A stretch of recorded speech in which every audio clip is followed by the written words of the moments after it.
Welcome to Circuit 42. Circuit 42. The one-stop location for all things geek. This episode is brought to you by our sponsors, Dragon's Lair San Antonio and Gotham Newsstand. Sit back, relax, and most importantly, enjoy another episode of Circuit 42. Circuit 42. Hello, everybody, and welcome to the newest episode of Pass the Popcorn here at Circuit 42. I am your host, Ian, and I am here with my co-host, Caleb. Hello. Caleb, we have a special guest star here in the studio that doesn't exist. That is voice actor and awesome extraordinaire, Richard Epcar. Hi, guys. Hello. Where my popcorn is. I don't know. I think. Aren't you supposed to pass the popcorn? Yeah, I passed it, and then we realized we didn't have the budget for popcorn, and then now the popcorn's gone. Oh, you're not supposed to drop it. Damn. Great. So, Richard, you're a voice actor. You have been in many works, such as Ghost in the Shell, Ninja Scroll, Mortal Kombat X, and of course, Dive Ollie Dive and the Pirate Treasure. Well, what about Injustice, Gods Among Us? Oh, I know about Just Gods Among Us. I initially thought until the very end credits, Yeah. I didn't realize that was you. Either did I. Which is weird because you were recording it. and also Kingdom Hearts. I mean, you left out some big titles that I'm in. I know. Yeah. I was unfortunately not really a Square guy after the 16-bit era. My co-host Caleb definitely knows Kingdom Hearts. And you brought in Dive Ollie Dive is one of my big. Well, it's a rule of thumb. You always have to name that one game. It's like Lord. It's like you bring in somebody it's like you bring in somebody like Troy Baker. It's like, yes, he played the Joker, Two-Face, and Soldier. Yes, I directed Troy many moons ago when he first came to town, and worked with him on Star Ocean when we did the remakes of Star Ocean. I directed that with my wife and Ellen Stern, and we had a lot of fun with that. We brought in a lot of wonderful people on that, and Troy actually worked for me on quite a few titles, and I co-directed Arkham Origins, which he was the Joker in, and I played 3 characters in that one. But yeah, we've crossed paths a number of times, and so yeah. But it's interesting that you would bring up Dive Ollie Dive as the good Lord. And let's not forget Pokemon. We got to give Pokemon a plug. And Digimon. And Digimon and Pokemon. I'm in both of those mons. And Smoke Some Ganjamon. I'm in that one too. That's a wonderful one. I don't think that's a real game, but it should be. Well, it is my heart. It's a real game. We'll be playing that around 420. Why not? There's a bunch of them. I mean, we could go on for. I've done over 500 games and characters, so we'd be here a while if I named them all, right? Maybe a little bit. It's like 6 days later. Oh my Yes. God, there's more. Well, I'll just keep going until you bring me some popcorn. How's that? Okay, sounds fair enough. It will never happen. Don't tell them. Skyrim. We got to bring in Skyrim. Actually, as an official old otaku, to quote the reviewer Bennett the Sage, the things I really grew up with you in were Ninja Scroll, Ghost in the Shell, Macross Plus, and Lupin. Yeah, those are like old school. Yep. But yeah, those were a lot of the, Robotech. We talked about that earlier. Lupin, there's a new Lupin coming out. Did you know that? Yes. I did not know about that. Yes, we just did the Blue Jacket series. I directed the Red Jacket series 12 years ago and played Jigen in that. And then since that, I've appeared in several Lupin things as different characters, like Inspector Zenigata. I was in Fujiko Mine, that particular series. But then we were fortunate enough to get the new Lupin series, which is the brand new one, and it's the Blue Jacket series, and it's going to be out in November. We're very excited about that, and I direct that with my wife, Ellen Stern, and I play Jigen again, so I'm thrilled to be back. And I brought back the Red Jacket cast to be in that, so it's going to be really a fun reunion for everybody. Now, one of the things you've mentioned a number of times already is the voice direction. Yeah. Now, going from voice actor transitioning to voice director, how did that come about? How did that happen? Well, it happened a long time ago, and I was actually working. I started doing a bunch of voice work way back in the day, and I was working in this one particular studio, and they had this movie which was from Hungary. It was an animated feature called The Real Adventures of Inspector. Oh, I'm sorry, The Real Adventures of Captain Schnauzer was the name of the show. And nobody wanted anything to do with this thing because it was actually a beautiful looking cartoon, but the problem was it was wall to wall talking, and the translation was really bizarre, and it was all about the economic situation in Hungary, and everybody thought, well, no one's going to care about that, so everybody kind of passed on it, and the studio finally came around to me and said, have you directed before? And I said, yeah, which I directed theater. So I said, yeah, I've directed before. And they said, have you written, I said, sure, I could do that. So they gave me the movie, and I said to them, I said, can I change it? Can I change the script? Because it's just, nobody's going to care about the economic situation in Hungary. I'm sorry, but they're not. And so they said, yeah, go to town, do what you want. So I changed the whole thing and put a bunch of jokes in it, and everybody really loved it. It was for a company called Quintex, and they loved it. And then the film did pretty well, and they came back and they said, we want that guy who did Schnauzer. We want him to do a series called Swiss Family Robinson. So they brought me back to do for the Family Channel, and I wrote and directed that and played a character on that, and then I did that, and I have not stopped, and that was 35 years ago. I've not stopped working since then, and it's been crazy, and it gets busier and busier every year. It's just unbelievable. So it's been a good thing. Exactly.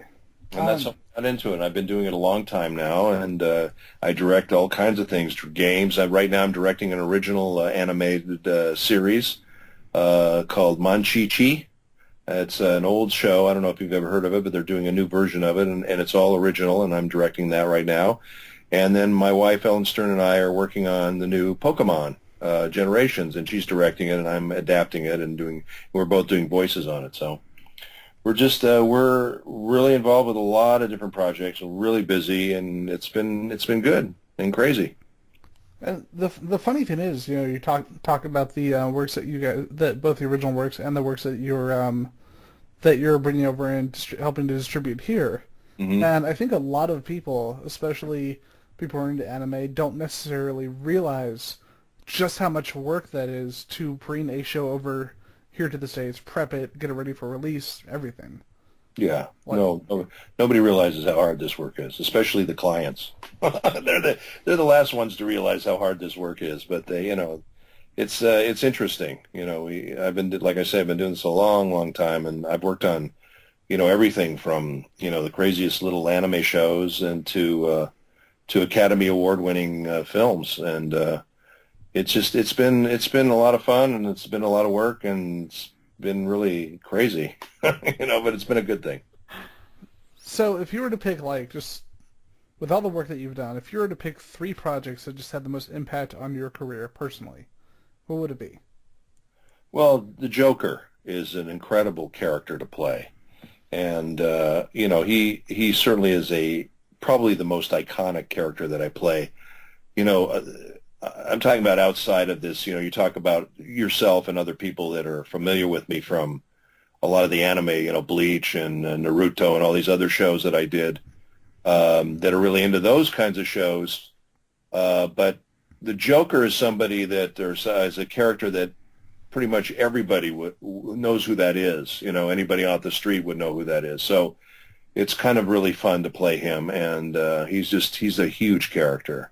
And one of the other characters I really love playing is Raiden in Mortal Kombat. He's just an incredible character. He's just a very, he has a lot of nobility about him, a sense of honor, and an incredible character. And Bateau is another great one. I mean, it's really kind of hard because I've been really blessed and fortunate. I played so many really wonderful characters. and there's a lot of fun characters, like character I play in GTO, for example, which is kind of an old anime thing, but it was he had played the crazy teacher, and he was just he was so much fun. He was just a crazy character. There's all these really bizarre characters that I get to play sometimes, and I just worked on this game called Mafia 3, which just came out, and I play some characters on that, and it was a lot of work because they had to do this accent that was from New Orleans, and it had to be perfect, and so we had to work with dialecticians, and I mean it was a whole other deal, and it was just it's always fun when you can challenge yourself and do something new and different, and to me that's the fun of acting. I mean, when I do stuff on camera or on stage, when I have to learn something like a sword fight or a fist fight or do something that's really different and or a different accent that I have to learn, and those are the fun things to me, just really stretching and trying new stuff. That's the fun of it to me. Yeah. The funny thing is, you mentioned GTO, and I remember I think I was in high school when I first saw the manga and the anime. Right. And that was kind of that moment right there kind of signified the new generation of anime fans, kind of the growth of it, because it seemed like you had Tokyo Pop, and you had the Adult Swim anime line kind of coming right around the same time, and things just kind of grew so much from there. Yeah. Yeah. Well, there was like a golden age of this stuff. I mean, when we started out way back in the Robotech days, there wasn't a lot of familiarity with the anime that was coming in from Japan, and there was a few shows on, that were on like Speed Racer, which I was in the new Speed Racer, but Gigantor, which I worked on the new one, and then it was kind of fun because I saw those shows as a kid. So then when I got to work on those shows, it was kind of cool, but they weren't that well known, and then I think Robotech changed that a lot, and then of course Transformers and all those other shows that came along afterwards, which I got to work on all those shows. So it was really kind of cool, and it was really, really fun to work on that stuff. And there's a lot of great anime out there that are just wonderful. Like Ghost in the Shell is a great show. Exactly. Caleb, you had a question? Yes, I am aware that you already got your new record of 500 voices you've done this past generation. I'm not sure if memory serves you. Years ago, you had a huge hit role in a video game role in a trilogy called Xenosaga. Yeah. You did the character as Ziggy, this half man, half cyborg. Yeah. And over the years, go ahead. What was Ziggurat 8. Ziggurat, yes. That's correct. And most of the fans loved the character development from start to finish, where they find him interesting, but also he has a great development when they learn more about his past from chapter 2 and 3 to the final phase of the story arc. Mm-hmm. What was your favorite moment playing that character from start to finish as Ziggurat? It's hard for me to remember a moment, to tell you the truth. I remember the game fondly, those games, for a number of reasons. But one of the, you asked me earlier what was some of my favorite characters. I would have to say Ziggy was definitely one of my favorite characters. And the reason that he was such a favorite character of mine was that he had a pathos about him, that his family was killed, and he killed himself essentially, and they brought him back to life and made him do their bidding. So there was a sense of sadness about him, and it was really, as an actor, it was really fun to play a character like that just had a lot of emotional level to him, and a lot of stuff going on with him. So that was really a great series. We were supposed to actually do 5 of those. The guy that created those games, unfortunately I can't remember his name, but he would go out to the desert and he would meditate, and he would come up with the storyline for the next game. And I guess after the third one, he got a little burnt out or something. But unfortunately, they never did the 4 and 5, which I was disappointed about. But That was certainly one of my favorites. Plus, on the second game, I was directed by Bridget Berdine, who was responsible for me being cast as the Joker and Raiden later on. So, that game had many, many things for me to like about it, Yeah, you still have a great moment. Not just me, but the little fans have. Remember those where you really put a lot of emotion to your characters. Yeah, thank you.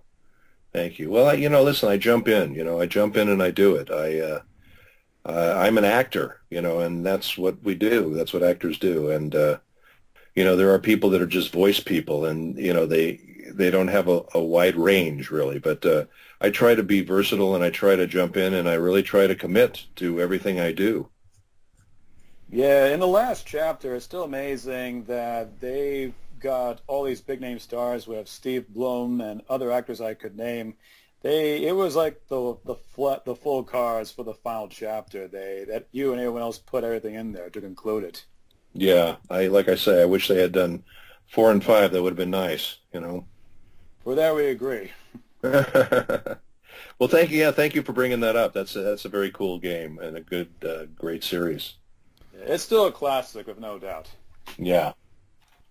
One other role I wanted to bring up. We touched on Bateau earlier, and it kind of brings up two things I've noticed.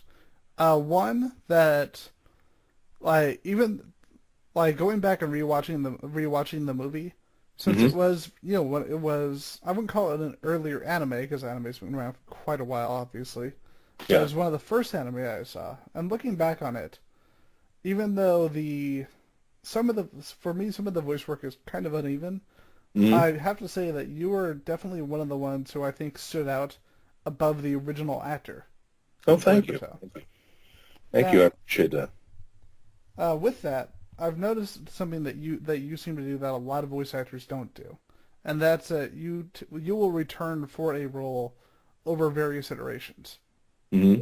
And now with something like that, it's just kind of an emotional connection you have with certain characters that keeps you coming back, or what is the big thing that keeps you coming back for certain characters? Well, you do form an attachment to certain characters. Definitely with Bateau. I mean, I love Bateau. He's like part of me, And recently they did Arise, and they did it with a different cast, and and it's hard. It's hard to let go of that. You get really attached to these characters. But it's like anything, there's several actors who played, James Bond. There's several actors who played Sherlock Holmes. There's several actors who played Hamlet, and it just, it goes on. The characters go on, especially if they're iconic characters. They go on, and other actors give these characters their own interpretation. And, but listen, if somebody is happy with what I did in a previous incarnation of a game or a show, and they want to bring me back, and it's something that I enjoy doing, why not, Definitely. Sorry, Fall asleep? my microphone derped on me for a second. Are you popping the corn right now? Is that what's happening? No, it's on fire. I'm sorry. Damn it. I really want that popcorn now. So speaking of popcorn, and by popcorn we mean not popcorn at all. Yes. There was news recently regarding a voice actor strike. Uh-huh. And I wanted to ask your opinion on that situation. Okay. Well, basically what it is that the interactive game contract expired in 2014, and we have not had a new contract since then. And every year when the contracts expire, they're supposed to negotiate and renew the contracts. Well, for whatever reason, the companies that do these games did not renegotiate these contracts. So Screen Actors Guild and AFTRA, which are the unions that they merged, and they're the union that basically is representing the actors on this, is trying to get a little better contract for us, going into the next, so many years, and they're meeting a lot of resistance from these game companies. So basically, I think they, as a last-ditch effort, they just said, well, we're going to go on strike, and it's not even so much about, that we want a ridiculous amount of money or anything like that. I mean, there's a couple of, one of the main things of the strike is that there's safety issues, particularly in mocap situations, motion capture, for those of you who don't know what that is. It's, when the actors act out the different characters, and then the animators animate to those actors. I don't know if a lot of people realize that or not, but when you see these games and they look so real, those are actually real people acting those parts out, and then the animation is laid on top. So, in some of those situations, there's things that are not safe, and they're not run like a film set would be run, where they have a stunt coordinator and people to make sure that people don't get hurt, and so that sort of thing. So that's one of the things that we want in this strike. The other thing is we're asking for a cost of living increase, and we'd like them to consider a secondary payment system which we have in all of our, in film and television, we have residuals. So if you're in a TV show or a movie, in a plays, you get what's, a residual from that. And they're trying to implement something along those lines. The game company does not want to deal with residuals at all. And but some of these games, they make billions of dollars. They make more money than the movies make. And I think if that's the case, then perhaps they should take a little piece of it, 1% or whatever, and spread it around a little bit. You know what I mean? Yeah. Their big argument is that, well, the developers work on these games for 2 years sometimes, and they don't get residuals. And my answer to that is, well, good, give them residuals too. I mean, if you're making over $1 billion on a game, you can afford to give everybody a little something. It just, I realize, not all the games are successful, and that's true. But the games that are not successful, you wouldn't have to pay residuals on, or you wouldn't have to pay a secondary. They don't even want to call them residuals. But I think basically they're just asking for a fair cut of the game if the game is wildly successful. If the game sells over 2 million units, or I think that's what their mark, their line of crossing there is, if the game sell over 2 million units, then they can start to give a little bit. And I think there's a cap. It's something like $3,000 something per actor. So it's not like we're asking for a ton of money from these guys. Whereas if you look at movies and TV shows, sometimes these guys make an incredible amount of money, and and that's fine. Listen. My feeling is that in this kind of business that you're entitled to get whatever you can get. You know what I mean? There's a lot of restrictions in the game business because we're invisible to a certain extent. I mean, there's a bunch of fans and people like yourselves who know who we are, but the average Joe on the street might not necessarily know who we are. But the bottom line is we do bring a lot to these games, and we improve them, and then we make them, like you were talking about Xenosaga, the acting really elevates the game. And if you have good actors in your game, the game is going to be much better. So, I think their feeling is that anybody can do this, and it's just really not true. No, it's not everybody can do this, and they've tried, believe me, they've tried to bring in other people, and it doesn't work. There's a reason why there's, literally like a handful of us that work on game after game and show after show. There's a reason for that, because we're good at what we do, and we, ultimately we save the producers and directors a lot of time and money because we go in and do a great job. We knock it out of the park, and we do it quickly. So, that's something it's a skill. It's really a skill, and that a lot of actors don't have, including celebrities. I remember a while back there was a major controversy over Rockstar, with Rockstar Games and some of their voice actors, especially their leads. Uh-huh. Like, if you look at I think it's Grand Theft Auto 4 and Red Dead Redemption, they really didn't give a whole lot of credit to their lead actors in the game. And if you look at their careers online, they have done almost nothing since. Yeah. And only recently, I think only recently, just because of that word got out regarding Rockstar, that they've started changing things all of a sudden, like in the last couple of years. Well, that's good. I mean, I think that the game companies underestimate you guys that buy this stuff, and they think that that you guys don't care about who's voicing these games. But I think people do care who's voicing the games, and I think people like to. They like certain people, like anything. It's like a TV show. You like certain actors or, that sort of thing. And it's one of the things that brings you to a show or brings you to buy a game or brings you to watch a series. Exactly. I mean, it's just like any art form. We have our favorite actors that we will go check out a movie. Like, what was it? I ended up, because I'm a Robert Downey fan, I ended up watching The Singing Detective, and nobody should watch Singing Detective. I think that was actually pretty cool, as I recall. I mean, I'm thinking of the British series. Is that what you're thinking of, or is that a different thing? It might be something else along the same lines, but it was this very, very cheesy. It was this period piece movie that Robert Downey did. I think it was in the '80s, and I think it may have been two under the same name, but yeah, it was early 2000s. So there's a movie called The Singing Detective.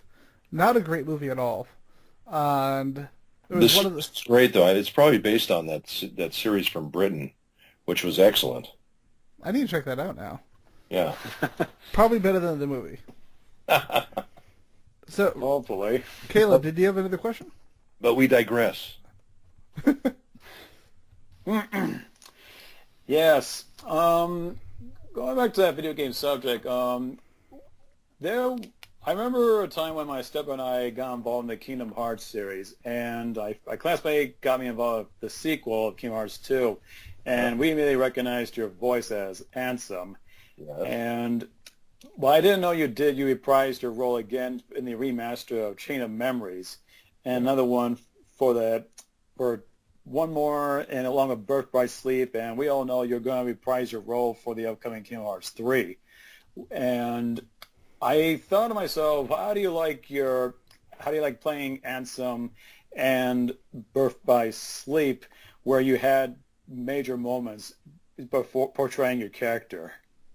Well, I first of all, I'm very grateful to be part of the Kingdom Hearts series, and Billy Zane did the first one, and for whatever reason, it's still not really clear why he's not in the other ones. But for whatever reason, either he didn't want to do it, or they didn't want him, or whatever the reason was, they had to replace him. So it's an interesting story. The way I got that part was that the guy who does the voice of Ansem in Japan does the voice of Bateau in Ghost in the Shell. Yeah. So when they lost Billy Zane, the producers said to Disney, who does the voice of Bateau in America? And they said Richard Epcar, and they hired me right away. And I didn't have to audition for it. And I can count on one hand, and I've done over 500 characters. I can count on one hand how many times I've been hired without having to audition. So that was really kind of a nice thing. So, I think I've done 6 of them now. And, when I first started out, I kind of have a history of taking over parts from people. Like I took over the Joker, and I took over, Ansem. And, I always get a bit of a, resentment from the fans in the beginning because, listen, I get it. You're used to somebody. I'm a huge James Bond fan, and I love Sean Connery. And when he left the series, I was bummed. But, I also liked all the other guys, too, and I think they all bring something unique and interesting to the role. So I can, I still enjoy it. And, when I started doing Kingdom Hearts, it was a little rough. They gave me a lot of crap about it, to be honest with you. But I think I won a lot of the fans over. And I have to say, the Kingdom Hearts fans are the greatest fans in the world. They really are. They're wonderful. And most of them have been super, super supportive and wonderful. And when I go and see them at conventions, they really are very welcoming and wonderful to me. So I really do appreciate that. But yeah, Kingdom Hearts is a really cool series to be part of. I'll tell you a funny. You want to hear a funny story about Kingdom Yeah, Hearts? sure. All right. Well, when I first did the first one, which was Kingdom Hearts 2, as you mentioned, I went in there and I didn't know anything about the game or anything, and so when I went in there, I was directed, and there was 6 producers from Japan in the booth and 6 guys from Disney in the booth, and I would do a line, and then the engineer would come on the talkback and say, "Just a minute." And they would talk amongst themselves for like 5 minutes, and then he would come back on the talkback and say, "Okay, can you do that line a little slower?" So I'd do the line a little slower, and he'd come on the talkback and say, "Just a minute." And they would talk amongst themselves for 5 minutes again, and he'd come back on the talkback again and say, "Can you do that a little faster?" And this went on all day, and I was like, by the end of it, I was like ready to jump off a cliff. And we finally had a break, and I pulled the engineer aside, and I said, "How did Christopher Lee put up with that?" He said, "Oh, well, they said it to him once," and he said, "All right.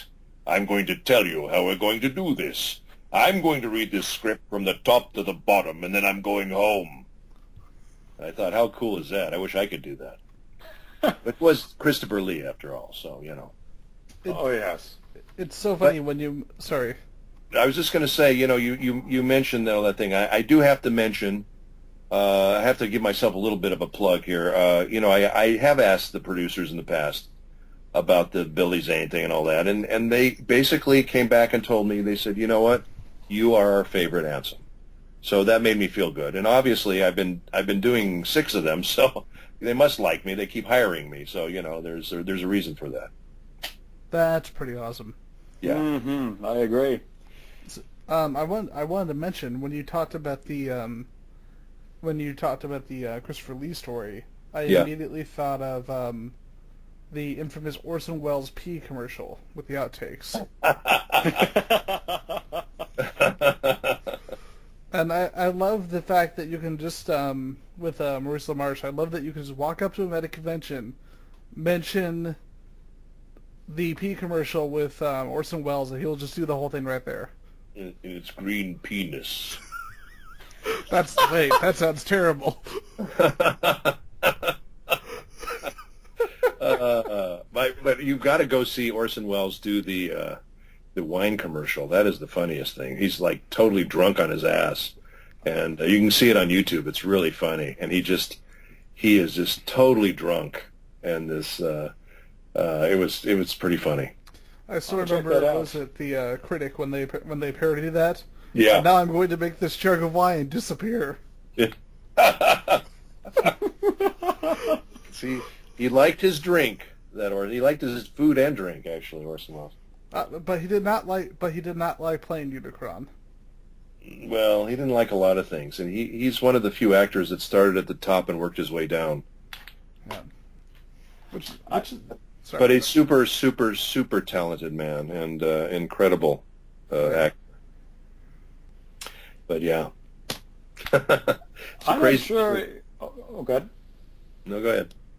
Okay, I'm not sure if you follow the news. While the Kingdom Hearts games were going on, America was slowly losing their legendary actors. We lost Wayne Allen, the original voice of Mickey, then Alan Young, the most popular of Uncle Scrooge. And mostly the world was very heartbroken when we lost both Leonard Nimoy and Japanese voice actor Chika Atsuka, the voice of Master Xehanort. And those two were very legendary actors, along with Christopher Lee. Yeah. And I have to quote a YouTube user that made sense that the most popular voices in the world have taken their final bow in the series before Kingdom Hearts 3 comes out. Yeah. Yeah, it's scary, isn't it? It is. And everyone's been concerned of who's going to replace the Leonard Nimoy's role in Japan's case as well, because those two really did a good job portraying their role. Yeah. And Christopher Lee, however, he did his portrayal very excellent. Yeah.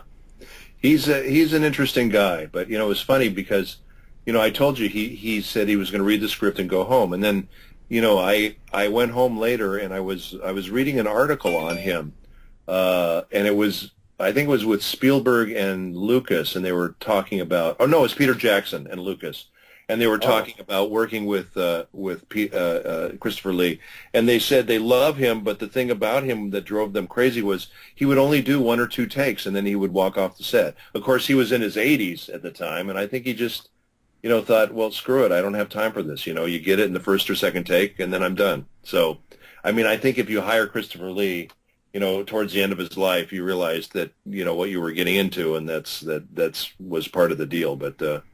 But he was terrific, and I'll tell you, for me, because I've done Dracula on several occasions on stage, and then when I did my Otismon on Digimon, I was doing my Dracula pretty much. But for me to be able to act opposite him, because I got to hear his tracks when I was recording my stuff for Kingdom Hearts, and just to kind of work off of him and to hear him, and it was really cool. I got to tell you, there's been a few of those moments in my career where I grew up really admiring someone or respecting someone, and then you get the opportunity to kind of work with them or meet them, and it's just really, it's kind of a wonderful thing.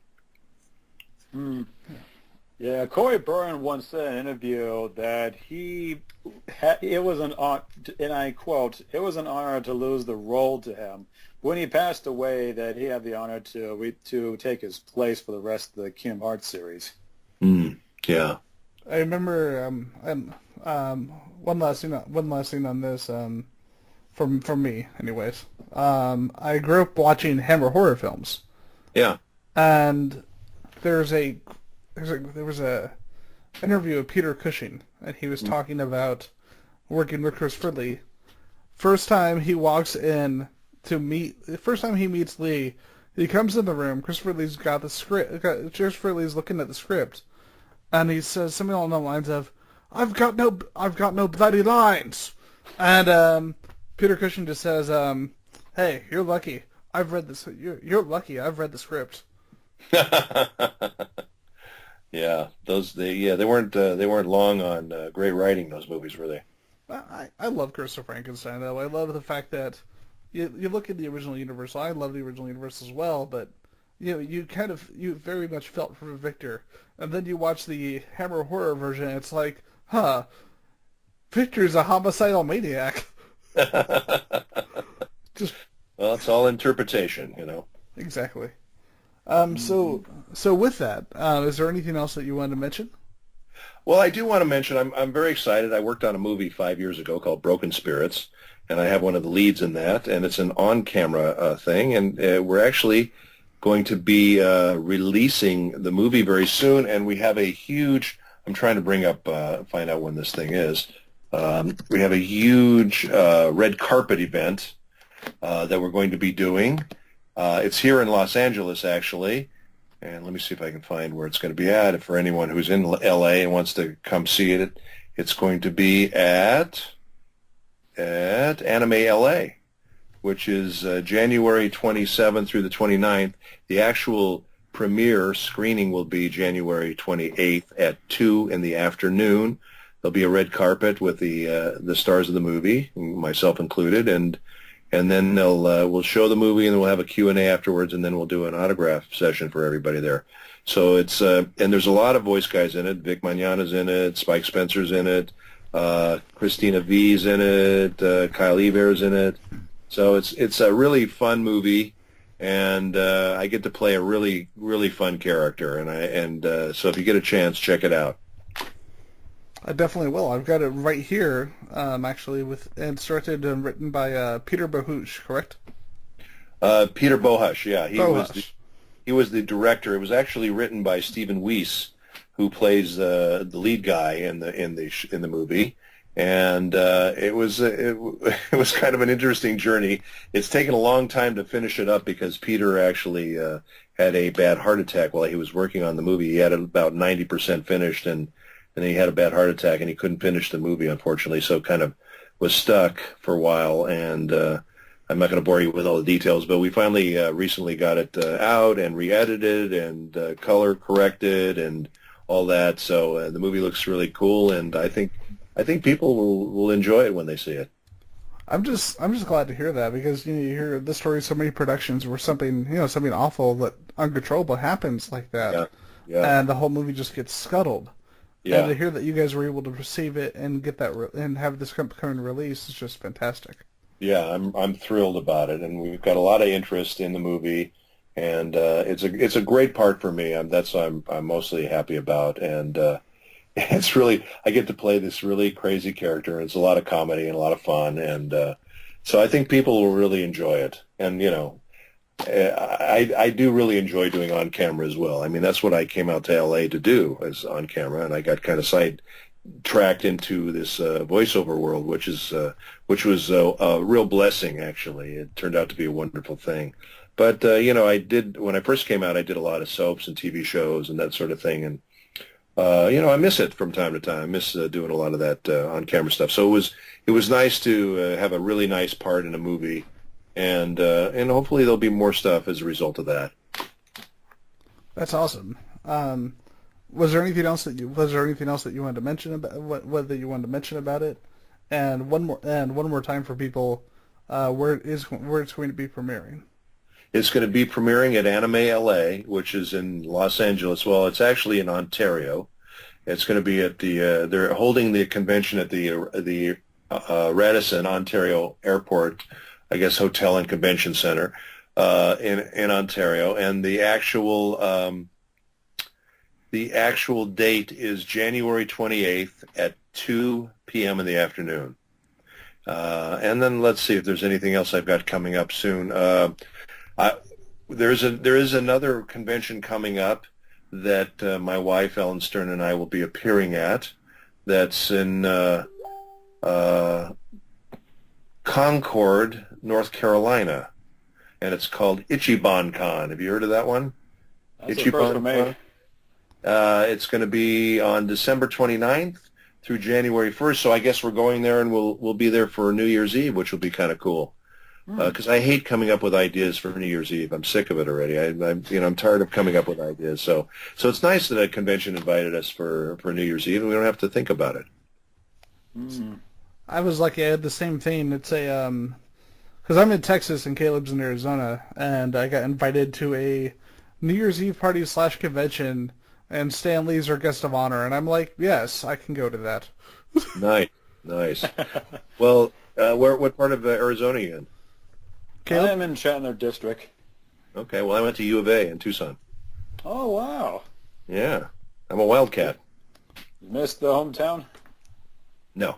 I thought you might say that. The brutal honesty of Richard When Epcar. moves out, when location changes, then things get interesting, and you hardly miss your hometown anymore.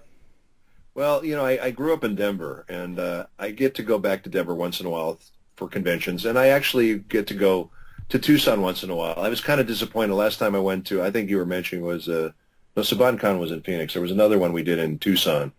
I think it was Konichiwa Con or something. Yeah, like that. Konichiwa, yeah. And anyway, I was excited to go back to Tucson because I hadn't been there in, like 20-something years.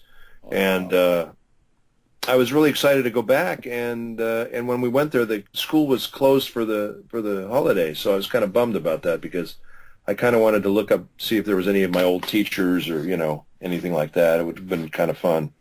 But there was nobody there because the campus was closed, unfortunately. But hopefully we'll get there one of these days, and, I would love to go there and just, chat with the aspiring actors and talk to them about the business and that sort of thing. And then you mentioned Texas, Caleb. You're in Texas? Ian's in Texas. Oh, Ian's in Texas. Caleb's in Texas. Texas. Okay, I got it reversed. Well, yeah, we've only done one convention in Texas. We were in Austin, Texas, for a convention there. We've never been back to Texas, and I know part of it is that they invite a lot of guys from Funimation and all that because it's right there in Texas. But we sure would love to come by and see all of our friends in Texas. So hopefully, if anyone's listening in Texas, we'd love to be invited to a convention out there and come see you guys.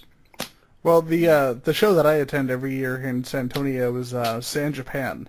Uh-huh. So that would be my recommendation, and I'm definitely going to share the show with them as well.